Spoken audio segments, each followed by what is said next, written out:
गोंडवाना गणतंत्र पार्टी का एक दिवसीय धरना संपन्न। भाजपा सरकार पर तीखा हमला किस प्रकार से किया गया गोंडवाना गणतंत्र पार्टी के द्वारा। नमस्कार, मैं हूं पुखराज सिंह और आप देख रहे हैं आरजे रमझाझर न्यूज छत्तीसगढ़। छत्तीसगढ़ के मुंगेली जिले में गोंडवाना गणतंत्र पार्टी द्वारा आयोजित एक दिवसीय धरना प्रदर्शन सफलतापूर्वक संपन्न हुआ।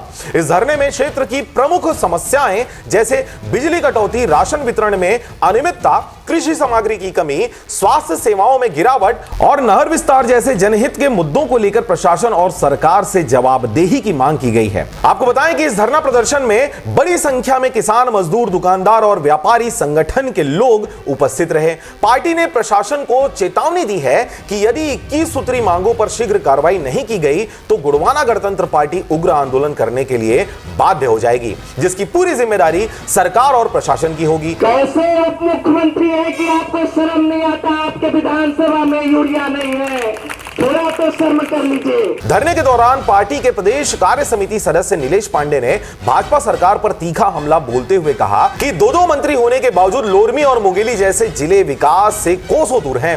केंद्रीय मंत्री तोखन साहू और उप मुख्यमंत्री अरुण साव पूरी तरह निष्क्रिय साबित हो रहे हैं। जनता की समस्याओं पर उनकी चुप्पी क्षेत्रीय विकास में सबसे बड़ी बाधा सिद्ध हो रही है। उन्होंने आगे कहा कि भाजपा सरकार ने आदिवासी और पिछड़े वर्गों की अनदेखी कर उन्हें विकास की मुख्य धारा से अलग कर रखा है। तानाशाह मोदी सरकार और छत्तीसगढ़ के लंगड़े वाले सरकार का फरमान लिखा हुआ है, यूरिया का स्टॉक में उपलब्ध नहीं है। धन्य है छत्तीसगढ़ के कृषि मंत्री और धन्य है इस क्षेत्र के केंद्रीय मंत्री और धन्य है हाथी घोड़ा में खड़े अरुण साहू जी। इसी क्रम में डॉक्टर विश्राम करण धुर्वे ने कहा कि डबल इंजन की सरकार होते हुए भी लोरमी और मुंगेली ब्लॉक जनहित सुविधाओं के लिए तरस रहे हैं। यह भाजपा शासन की विफलता और संवेदनशीलता को दर्शाता है।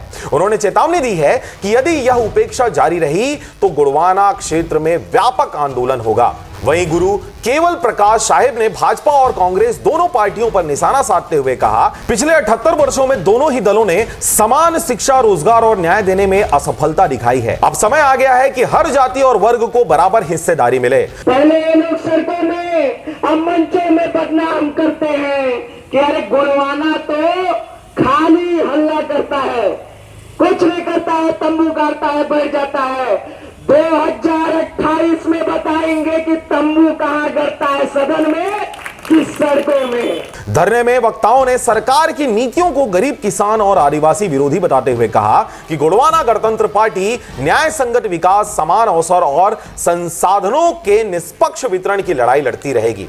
इस दौरान इस मौके पर गणेश यादव ने किसानों के साथ हो रही खाद की कालाबाजारी और कृषि सामग्री में कमी पर सरकार को घेरा। किसान आदिवासी का खून बह गया, वो शासक रहे मुख्यमंत्री हत्यारा है, हत्यारा है।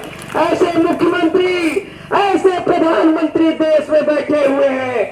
मेरे भाइयों, आप लोग गोंडवाना के लाइन को जान लीजिए। इस पार्टी के संस्थापक दादा हीरा सिंह मरकाम जी कह के गए हैं, जो इस धरती पर नहीं है पर उनके विचार आज हम सबके सीने में है कि मानव मानव एक समान, सबको शिक्षा, सबको काम, यही है गोंडवाना का पैगाम। वहीं लोरमी में हुए इस कार्यक्रम में विजेंद्र सिंह मार्को, दिनेश शाह, उइके, सुरेश पोर्ते, अजीत मार्को, सूरज ध्रुव, महेश मरकाम, दिवाकर मरकाम, राजकुमार नेताम सहित सैकड़ों कार्यकर्ता मौजूद रहे।